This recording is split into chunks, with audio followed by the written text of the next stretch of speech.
আসসালামু আলাইকুম। নুরিয়া মাধ্যমিক বিদ্যালয় অনলাইন ক্লাসে তোমাদের সবাইকে স্বাগতম জানাচ্ছি। দূরে ও কাছের যে সমস্ত শিক্ষার্থী বন্ধুরা আমাদের এই ক্লাসটি দেখছো, তোমাদের সবাইকে আন্তরিক প্রীতি ও শুভেচ্ছা জানিয়ে শুরু করছি আজকের তোমাদের সবার প্রিয় মাল্টিমিডিয়া অনলাইন ক্লাস। তো আজকে ক্লাসটি যথারীতি কন্টিনিউ করব নবম ও দশম শ্রেণীর শিক্ষার্থীদের জন্য। তো তোমরা যারা এই ক্লাসটি দেখছো তাদের ভিতর থেকে যারা নবম দশম শ্রেণীর ছাত্র রয়েছো, তোমরা খুব দ্রুত ইসলাম ও নৈতিক শিক্ষা বই খাতা কলম নিয়ে মোবাইল সেটের সামনে, মোবাইল স্ক্রিনের সামনে বসে যাও। তো আর কথা না বলে আমরা যথারীতি ক্লাসে প্রবেশ করছি। তো আমরা প্রথমেই পরিচিত হয়ে নেব আজকের পাঠের সাথে এবং আজকের সাবজেক্টের সাথে। তো প্রথমেই তোমরা দেখতে পাচ্ছ স্ক্রিনে আজকে ক্লাসটি হবে ইসলাম ও নৈতিক শিক্ষা নবম ও দশম শ্রেণীর, এবং আমি যে অধ্যায়টি নির্বাচন করেছি প্রথম অধ্যায়, অর্থাৎ প্রথম অধ্যায় হচ্ছে আকাইদ ও নৈতিক জীবন। আকাইদ ও নৈতিক জীবনের প্রথম পার্ট হচ্ছে ইসলাম। এই বিষয় নিয়ে আজকে আমাদের কথা হবে। তো এবারে আমি তোমাদের সাথে রয়েছি মোহাম্মদ ইমদাদ হোসেন, সহকারী শিক্ষক, নুরিয়া মাধ্যমিক বিদ্যালয়, বরিশাল সদর, বরিশাল। তো আমরা সরাসরি পাঠে চলে যাই। প্রিয় শিক্ষার্থী বন্ধুরা, আজকের পাঠের বিষয় হচ্ছে ইসলাম। আর ইসলাম শব্দটা শোনার সাথে সাথে, ইসলাম শব্দটা কানে আসার সাথে সাথে তোমাদের কিছু জিনিস তোমাদের মানে মেমোরিতে, তোমাদের স্মৃতিতে ভেসে ওঠে। আল্লাহ, তারপরে হচ্ছে নবী রাসূল, তারপরে হচ্ছে বাইতুল্লাহ, তারপর হচ্ছে আসমানি কিতাব অর্থাৎ কোরআন। এই ধরনের অনেক কিছু তোমাদের স্মৃতিতে ভেসে ওঠে। তো আজকে শুধু স্মৃতির মধ্যে সীমাবদ্ধ থাকবো না। আজকে ক্লাসের মাধ্যমে আমরা ইসলামের আহ, ধারণা নেওয়ার চেষ্টা করব, আসলে ইসলাম কি, ইসলামের উদ্দেশ্য কি, এটা আমরা ধারণা নেওয়ার চেষ্টা করব।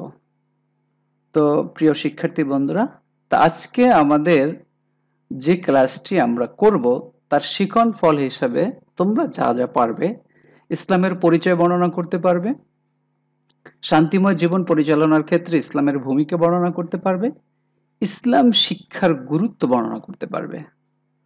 তো তোমরা সবাই প্রস্তুত? আমরা ক্লাসটি শুরু করতে যাচ্ছি। প্রথমেই ইসলামের পরিচয়।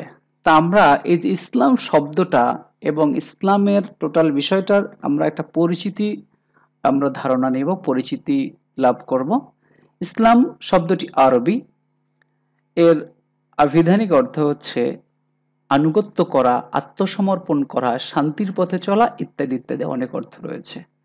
এবং ব্যবহারিক একটা অর্থ রয়েছে। ব্যবহারিক অর্থ হলো আল্লাহ তাআলা ও রাসূল সাল্লাল্লাহু আলাইহি সাল্লাম এর আনুগত্য করাকে ইসলাম বলে। তো তোমরা বুঝতে পেরেছো, অনেক আনুগত্য করা, আত্মসমর্পণ করা, শান্তির পথে চলা এ তো রয়েছে। পাশাপাশি সবচেয়ে বড় যে বিষয়টা হচ্ছে সেটা হচ্ছে আল্লাহ তাআলা ও রাসূল সাল্লাল্লাহু আলাইহি সাল্লামের আনুগত্য করাকে ইসলাম বলে। তো প্রিয় শিক্ষার্থী বন্ধুরা, তোমরা ব্যবহারিক অর্থটা এবং মোটামুটি বুঝতে পেরেছো। শরীয়তের পরিভাষায় ইসলামের পরিচয় সম্বন্ধে কি বলা হয়েছে আমরা দেখে নেব। আল্লাহ তাআলার প্রতি আন্তরিকভাবে বিশ্বাস স্থাপন করে তার নিকট পরিপূর্ণভাবে আত্মসমর্পণ করা, বিনা দ্বিধায় তার যাবতীয় আদেশ নিষেধের আনুগত্য করা এবং তার দেওয়া বিধান ও হযরত মুহাম্মদ সাল্লাল্লাহু আলাইহি ওয়াসাল্লামের দেখানো পথ অনুসারে জীবন যাপন করাকে ইসলাম বলে। তো আশা করি তোমরা পরিচয়টা সবাই বুঝতে পেরেছো। তো এই পরিচয় সম্বন্ধে নবী করিম সাল্লাল্লাহু আলাইহি সাল্লাম কি বলেছেন এবার আমরা এটা দেখব। একটি হাদিসে মহানবী সাল্লাল্লাহু আলাইহি সাল্লাম সুন্দরভাবে ইসলামের পরিচয় তুলে ধরেছেন। তিনি বলেন, আল ইসলামু আন তাশহাদু আল্লা ইলাহা ইল্লাল্লাহ ওয়া আন্না মুহাম্মাদার রাসূলুল্লাহ ওয়া তুকিমুস সালাতা ওয়া তু'তিয়াজ যাকাতা ওয়া তাসুমু রমাদানা ওয়া তাহুজ্জাল বাইতা মান ইসতাতা ইলাইহি সাবিলা। অর্থাৎ ইসলাম হলো তুমি একথা সাক্ষ্য দেবে যে আল্লাহ ব্যতীত কোনো ইলাহ নেই, আর মুহাম্মদ সাল্লাল্লাহু আলাইহি ওয়াসাল্লাম আল্লাহর রাসূল, সালাত আদায় করবে, যাকাত প্রদান করবে রমজানের রোজা পালন করবে এবং সামর্থ্য থাকলে বাইতুল্লাহর হজ আদায় করবে। এই হাদিসটি এসেছে বোখারিতেও এসেছে, মুসলিমেও এসেছে। তো তোমরা পরিচয়টা পেতে যাচ্ছ। এরপরে ইসলামের পরিচয় সম্পর্কে আল্লাহ তাআলা কি বলেন, কোরআনে কি বলেছেন, এবার আমরা ইসলামের পরিচয় আল্লাহ তাআলা পবিত্র কোরআনে বলেন, ইন্নাদ-দীন ইনদাল্লাহিল ইসলাম। আল্লাহ তাআলা বলেছেন, নিশ্চয়ই আল্লাহর নিকট ইসলামই একমাত্র মনোনীত ধর্ম বা জীবন ব্যবস্থা। সূরা আলে ইমরান আয়াত নাম্বার 19। আশা করি তোমরা পরিচয়টা ভালোভাবেই পেয়ে গেছো। এবার আসো, ইসলাম একটি পূর্ণাঙ্গ জীবন ব্যবস্থা। তো ইসলাম একটি পূর্ণাঙ্গ জীবন ব্যবস্থা কিভাবে হলো? আসো আমরা একটু দেখে নেই। ইসলাম হলো আল্লাহ তাআলার প্রবর্তিত ধর্ম বা জীবন বিধান। এটি মানব জাতির জন্য আল্লাহ তাআলার একটি বিশেষ নিয়ামত। এটি পূর্ণাঙ্গ জীবন ব্যবস্থা। মানব জীবনের সকল বিষয় ও সমস্যার পরিপূর্ণ সমাধানের দিক নির্দেশনা এতে দেওয়া হয়েছে। আল্লাহ তাআলা বলেন, আল ইয়াউমা আকমালতু লাকুম দীনাকুম ওয়া আতমামতু আলাইকুম নি'মাতি ওয়া রাদিতু লাকুমুল ইসলাম দীনা। অর্থাৎ আজ আমি তোমাদের জন্য তোমাদের দিনকে পূর্ণাঙ্গ করলাম আর তোমাদের উপর আমার নিয়ামতকে সম্পূর্ণ করলাম এবং ইসলামকে তোমাদের জীবন ব্যবস্থা হিসেবে মনোনীত করলাম। এটি এসেছে সূরা আল মাইদা আয়াত নাম্বার 3। আশা করি তোমরা এটুকু বুঝতে পেরেছ। এবং আরো একটি জিনিস তোমরা খেয়াল করো, মানুষের জন্ম থেকে মৃত্যু পর্যন্ত সকল কাজকর্মের যথাযথ দিক নির্দেশনা ইসলামে বিদ্যমান। ব্যক্তিগত, পারিবারিক, সামাজিক, রাজনৈতিক, অর্থনৈতিক, আন্তর্জাতিক সকল বিষয়েই ইসলামে যথাযথভাবে বর্ণনা করা হয়েছে। এমনকি মানুষের মৃত্যুর পরবর্তী জীবন বা পরকালের অবস্থার বর্ণনাও ইসলামে রয়েছে। সুতরাং সুষ্ঠু ও সুন্দরভাবে জীবন পরিচালনার জন্য ইসলামের বিকল্প নেই। তা আশা করি তোমরা বুঝতে পেরেছ। শান্তিময় জীবন পরিচালনার ক্ষেত্রে ইসলাম, তুমি একটা সুন্দর জীবন, শান্তিময় একটা জীবন পরিচালনার ক্ষেত্রে ইসলাম কি ভূমিকা পালন করে? ইসলাম শব্দটি সিলমুন মূল ধাতু থেকে নির্গত। তোমরা শব্দের অর্থগুলা খেয়াল করবে এবং নোট করবে, তাহলে তোমাদের যে পরীক্ষাগুলো আছে সেগুলো তোমরা ভালো উত্তর দিতে পারবে, তোমাদের মনে থাকবে এগুলা। ইসলাম তোমরা ভালো করে শিখতে পারবে। ইসলাম শব্দটি সিলমুন মূল ধাতু থেকে নির্গত। সিলমুন অর্থ শান্তি। ইসলাম মানুষকে শান্তির পথে পরিচালনা করে। ইসলামী বিধিবিধান মেনে চললে মানুষ দুনিয়া ও আখিরাতে পরিপূর্ণ শান্তিময় জীবন লাভ করতে পারে। এজন্য ইসলামকে শান্তির ধর্ম বলা হয়। বন্ধুরা, তোমরা আশা করি বুঝতে পেরেছো। এবার আসলে ইসলামের নামকরণ সম্পর্কে আমরা জানবো যে আসলে ইসলামকে ইসলাম কেন নামকরণ করা হলো। ইসলাম সর্বজনীন ধর্ম। এটি কোনো কাল, অঞ্চল বা জাতির জন্য সীমাবদ্ধ নয়। অন্যান্য ধর্মের নামকরণ সেসব ধর্মের প্রবর্তক, প্রচারক, অনুসারী কিংবা জাতির নামে করা হয়েছে। কিন্তু ইসলাম সর্বজনীন ধর্ম হওয়ার কারণে এর নামকরণ কারো নামে করা হয়নি, বরং মহান আল্লাহ ও রাসূলের আনুগত্যের মাধ্যমে শান্তির পথে জীবন পরিচালনা করার উদ্দেশ্যে এর নামকরণ করা হয়েছে ইসলাম। আশা করি নামকরণের বিষয়টা তোমরা বুঝতে পেরেছ। এবার আমরা দেখব ইসলাম শিক্ষার গুরুত্ব।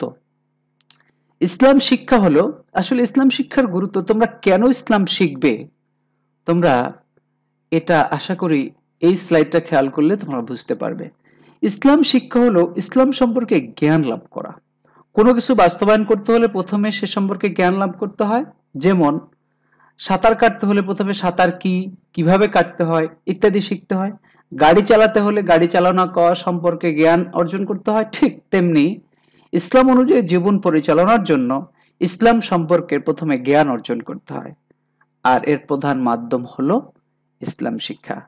প্রিয় বন্ধুরা, আশা করি বুঝতে পেরেছ ইসলাম শিক্ষার গুরুত্ব। আমরা এবার দেখব যে ইসলাম শিক্ষার মাধ্যমে আমরা আল্লাহ তাআলার ইবাদত ও আনুগত্য শিখতে পারি। আমাদের দৈনন্দিন জীবনে চলাফেরা, ওঠা বসা কিভাবে করতে হয় তা জানতে পারি। সততা, ন্যায়পরায়ণতা, দয়া, ক্ষমা, বিনয়, নম্রতা ইত্যাদি গুণের অনুশীলন করতে পারি। লোভ, হিংসা, মিথ্যাচার, অহংকার, পরনিন্দা ইত্যাদি খারাপ অভ্যাস পরিহার করে উত্তম চরিত্রের অধিকারী হতে পারি। সাম্য, মৈত্রী, ভ্রাতৃত্ব, ধৈর্য, সহনশীলতা, পারস্পরিক সহযোগিতা, সহানুভূতি ইত্যাদির মাধ্যমে সুন্দর সমাজ প্রতিষ্ঠা করার জন্য প্রয়োজনীয় জ্ঞান অর্জন করতে পারি। পরকালীন জীবনে জান্নাত লাভ ও জাহান্নাম থেকে মুক্তির উপায় আমরা ইসলাম শিক্ষার মাধ্যমে জানতে পারি। তো প্রিয় শিক্ষার্থী বন্ধুরা, ইসলাম সম্পর্কে আমরা মোটামুটি একটা ধারণা পেয়ে গেলাম। আজকের ক্লাসের শিক্ষা, তো আমরা মোটামুটি কি শিক্ষা পেয়ে গেলাম? মোটামুটি একটা শিক্ষা পেলাম, এক কথায় যেটাকে বলা যায়, ইসলাম শিক্ষার মাধ্যমে আমরা দুনিয়া ও আখিরাতের শান্তি ও সফলতা লাভের দিক নির্দেশনা অর্জন করতে পারি। তো বন্ধুরা, ইসলাম বিষয়ে মোটামুটি আজকের এই ছিল ক্লাস। তোমরা সবাই ঘরে থাকবে, সুস্থ থাকবে, নিরাপদে থাকবে এবং বাইরে বাজে ছেলেদের সাথে আড্ডা দিবে না, বিভিন্ন খারাপ নেশা করবে না। এবং সম্মানিত অভিভাবক মণ্ডলীদের দৃষ্টি আকর্ষণ করছি, আপনারা সবাই আপনাদের কোমলমতি শিক্ষার্থীদের প্রতি খেয়াল রাখুন। তারা এই কোভিড-19 এই সময়ে অনেক সমস্যার ভিতরে পড়ে যাচ্ছে, অনেক পড়াশোনা থেকে বিমুখ হয়ে যাচ্ছে। আপনারা কয়েকটা দিন খেয়াল রাখুন তাদের প্রতি, যাতে করে তারা কিছুটা ক্লাসের দিকে মনোযোগী থাকে। অনলাইন ক্লাসগুলা তাদেরকে দেখানোর ব্যবস্থা করে দিন এবং সকলের সুস্বাস্থ্য কামনা করে এবং আগামী দিনে যে কোনো একটি ক্লাসে যে কোনো বিষয় নিয়ে তোমাদের সামনে আবার হাজির হব। তোমাদের সবাইকে ধন্যবাদ জানিয়ে আজ আর নয়, আল্লাহ হাফেজ। আসসালামু আলাইকুম ওয়া রাহমাতুল্লাহি ওয়া বারাকাতুহু।